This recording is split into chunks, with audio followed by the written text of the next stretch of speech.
안녕하세요. 혼자 지낸 지 20년이 넘은 60대 초반의 여자입니다. 남편은 아들이 중학생 때 사고로 세상을 떠났고 혼자서 아이를 고생하며 키웠습니다. 남들 다 놀 때 저는 일을 했고 남들 다 쉴 때도 저는 일했습니다. 세상에 아들과 저 이 단 둘뿐이라는 절박함 때문이었죠. 왜냐하면 남편이 죽고 나니까 시댁에서는 연락이 다 끊겼고 친정은 원래부터 가난했던지라 제가 손 벌리기에는 사정이 좋지 않았거든요. 그래서 악바리 같이 살았습니다. 제 고생을 알아준 건지 아들은 큰 탈 없이 잘 자라줬네요. 그리고 좋은 여자 만나서 결혼도 했고요. 이제는 더 이상 바랄 것도 없고 남은 인생을 즐겁게 살아야겠다는 생각이 들더라고요. 근데 제대로 놀아본 적이 없으니까 뭘 해야 재미있는지를 모르겠더군요. 근데 며느리가 아주 재미난 제안을 하나 하는 겁니다. 사실 아들 내외가 같이 하던 사업이 힘들어져서 맞벌이를 하는데 며느리는 부업으로 엑스트라 알바를 하고 있었거든요. 주인공이 연기하는 동안 옆을 스쳐 지나가는 행위, 아니면 카페에서 수다 떠는 여자 뭐 이런 식으로 알바를 하는데 수입도 생기고 연예인도 볼 수 있다는 거예요. 솔직히 갈까 말까 망설이다가 며느리랑 더 친해질 겸 호기심 겸 겸사겸사해서 촬영장에 나갔습니다. 근데 정말 즐겁더라고요. TV에서나 보던 탤런트도 자주 볼 수 있고 무엇보다 TV 드라마에 제가 1초라도 나오면 너무나도 행복한 거예요.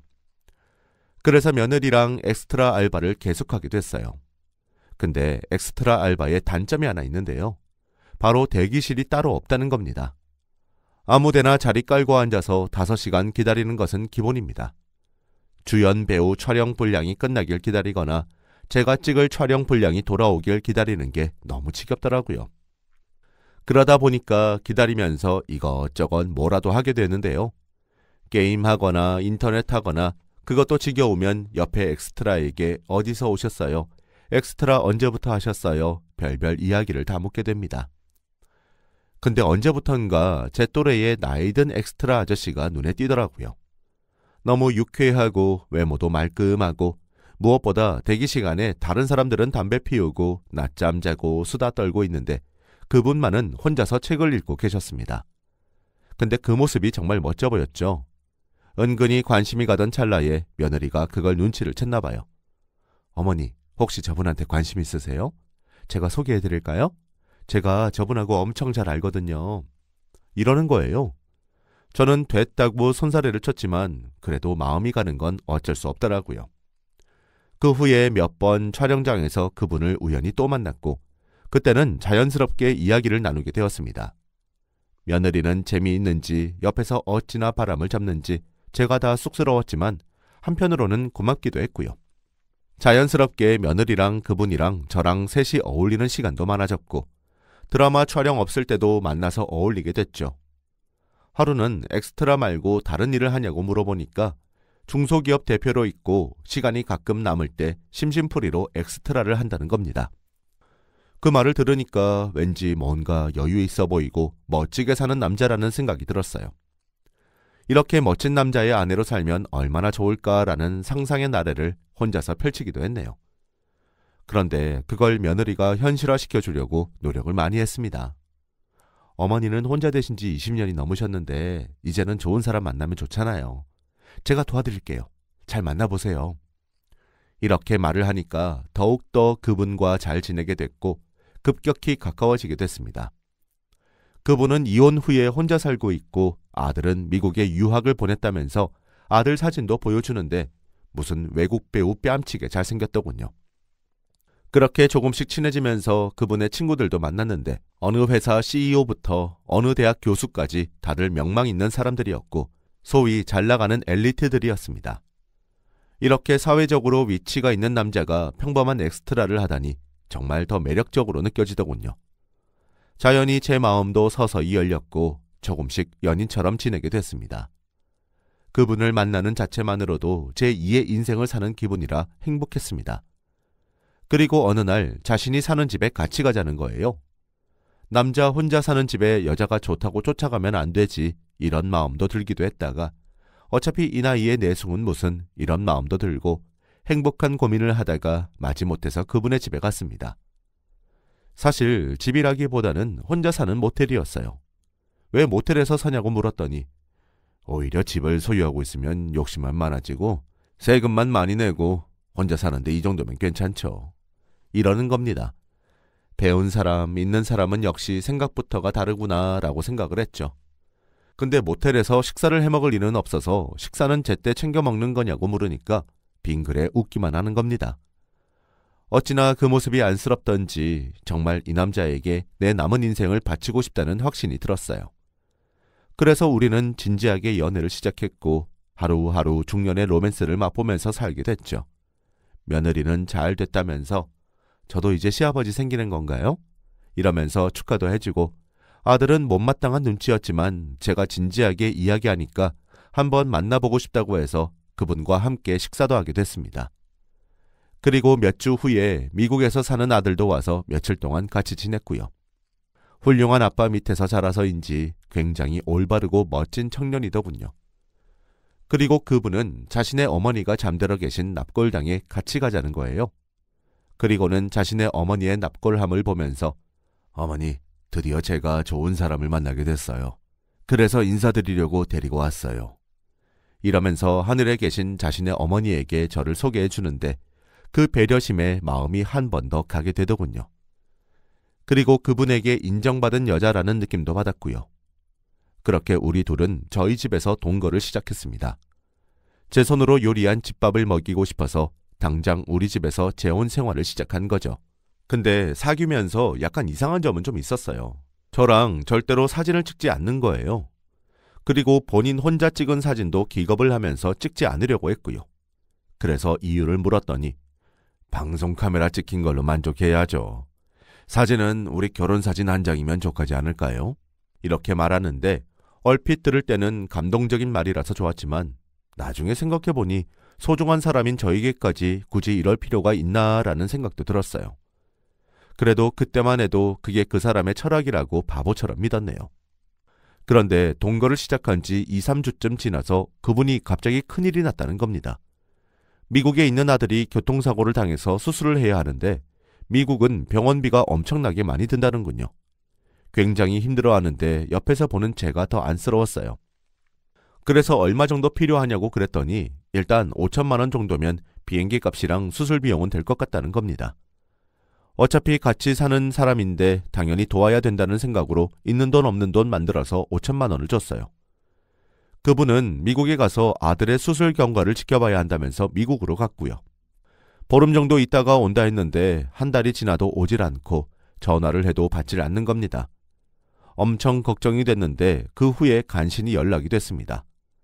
미국에서 수술 경과가 좋기는 한데 한국에 가서 수술을 한 번 더 받아야 할 것 같다면서 돈이 더 필요하다는 겁니다. 그래서 주택담보대출을 받고 시골에 있는 땅을 금매로 팔아서 또 5천만 원을 입금해줬죠. 그때쯤 되니까 며느리가 근데 어머니 혹시 모르니까 차용증 받으시는 건 어떠세요? 라는 겁니다. 믿고 같이 사는 사람끼리 무슨 차용증이냐고 거절을 했지만 그래도 내심 찜찜하긴 하더군요. 근데 바로 한국으로 온다는 사람이 일주일이 지나도 한 달이 지나도 연락이 없더니 아예 전화번호가 바뀐 겁니다. 설마 했죠. 속았다는 걸 알게 된 건 몇 달 후에 TV를 보는데 소개받았던 그분의 친구가 엑스트라로 나오는 겁니다. 그때는 대학 교수라고 들었는데 왜 엑스트라를 하는 거지 의심이 들더라고요. 그래서 며느리를 통해서 물어서 그분을 찾았습니다. 저를 보고도 몰라보더군요. 그래서 설명을 했더니 이런 놀란 소리를 하면서 저는 그때 대학 교수 역할을 해달라고 부탁받아서 연기한 것뿐이에요. 이러는 겁니다. 그럼 그분하고는 어떤 관계냐고 물었더니 그냥 엑스트라로 오다 가다가 만난 게 전부예요. 일당 받고 저는 교수 역할 한 거고 옆에 다른 배우는 CEO 역할을 한 거고요. 그 말을 듣는 순간 속았다는 확신이 드는 겁니다. 그때부터 그놈을 잡아 죽이고 싶다는 생각만 드는 거예요. 그럼 미국에서 왔다는 아들도 배우일 수도 있겠다는 생각이 들더군요. 잡기는 잡아야 하는데 생각해보니까 저는 그놈에 대해서 아는 게 거의 없었습니다. 그때 문득 든 생각이 어머니 납골당이었습니다. 며느리와 함께 납골당을 찾아갔더니 세상에나 어머니라고 소개해줬던 그 납골함도 다른 사람 거였습니다. 말 그대로 아무 상관이 없는 납골함에 대고 그놈은 쇼를 한 거였습니다. 1억이 홀라당 날아가 버린 거죠. 너무 억울하고 분해서 일단 경찰에 신고했지만 도저히 분이 풀리지 않는 거예요. 돈도 돈이지만 어떻게 사람을 가지고 사기를 칠 생각을 했는지 그 사기꾼 놈에게 치가 떨렸습니다. 며느리는 본의 아니게 어머니를 사기에 휘말리게 해서 죄송하다며 몸둘 바를 모르고 있었고, 아들은 아들대로 며느리에게 역정을 내면서 분을 삭히지 못해서 씩씩대더군요. 이 모든 상황이 다 미안한 겁니다. 괜히 이 나이에 주책맞게 로맨스 꿈을 꿔서 아들과 며느리에게 짐이 되는 것 같아서 너무 미안한 거예요. 잠시 스스로 어떻게 해버릴까 나쁜 생각까지도 드는 겁니다. 그럴 때 며느리가 제 손을 꼭 잡으면서 어머니, 혹시나 나쁜 생각하시지 마세요. 어머니가 잘못도 안 했는데 왜 자꾸 미안해하시고 의기소침해 계세요.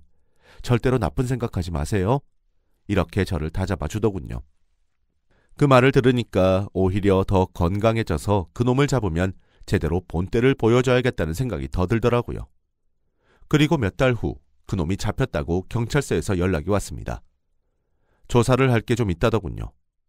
괜히 아들 내외한테 걱정 끼칠까봐 저 혼자 마음 단단히 먹고 경찰서로 갔습니다.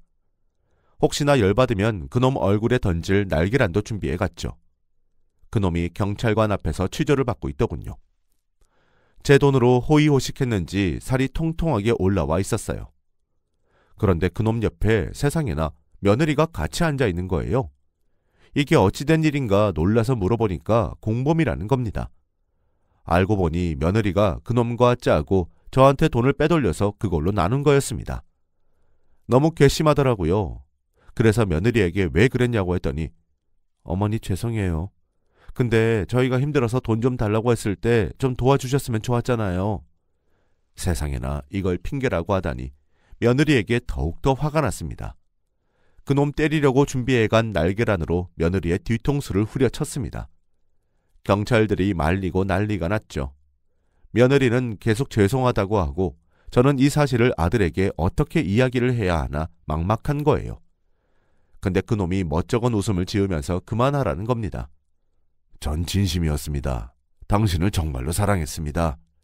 나 원참 지금 이 와중에 할 말입니까? 그리고 이게 사기친 놈이 할 말입니까? 저는 그놈의 멱살을 잡고 내 돈 내놔, 내 돈 어딨어 했지만 그때는 또 아무 말도 없는 거예요. 정말 세상에 믿을 사람 하나 없더군요. 며느리에게 뒤통수 맞고 사랑에 앞통수 맞고 제 팔자가 너무 억울해서 경찰서 바닥에 주저앉아서 펑펑 울었어요. 그 후 며느리랑 그놈은 법의 심판을 받고 있고요. 아들은 즉시 이혼을 했습니다. 제 중년의 허황된 로맨스 때문에 아들도 이혼하고 저도 상처 입은 것 같아서 슬프지만 더욱더 슬픈 건 이제 사람을 못 믿고 사랑도 못 믿게 된 제 마음입니다. 혹시 여러분도 갑자기 접근하는 사람, 그리고 너무나 나와 다른 세계의 사람은 절대로 믿지 마세요. 저의 긴 글 읽어주셔서 감사합니다.